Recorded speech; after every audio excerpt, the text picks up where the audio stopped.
স্বাধীনতা দিবস উদযাপন করে কি বলতে চাইবেন বা সমাজকে কি বার্তা দিতে চাইবেন, দেশবাসীকে কি বার্তা দিবেন? আজ ভারতের ৭৯তম স্বাধীনতা দিবস।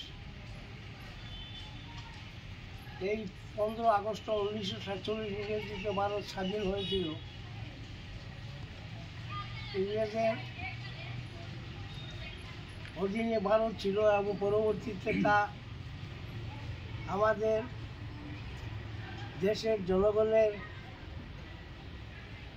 আত্মোৎসর্গের কারণে ইংরেজের কবল থেকে দেশ বের হয়ে এসেছে এবং আমরা আমাদেরকে স্বাধীন হিসাবে দেখছি। যারা এই সংগ্রামে আত্মোৎসর্গ করেছেন তাদেরকে আমি আজকের দিনে শ্রদ্ধার সঙ্গে স্মরণ করি। তাদের বদৌলতেই আমরা স্বাধীন হতে পেরেছি। ভারতবাসী আমরা স্বাধীন দেশের নাগরিক।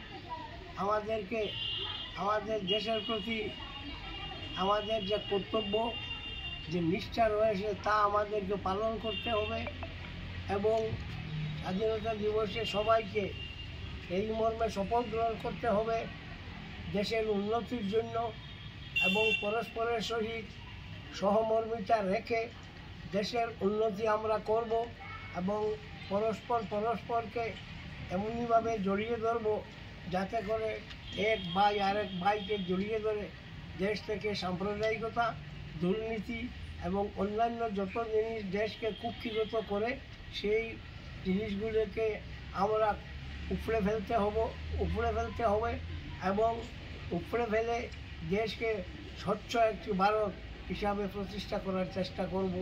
দেশের জনগণকে এই দিনে শান্তি সমৃদ্ধি বার্তা দিয়ে এবং ভ্রাতৃত্বের বার্তা দিয়ে আমি সবাইকে দেশের এই স্বাধীনতা দিবস উদযাপনের যে মাহাত্ম্য আছে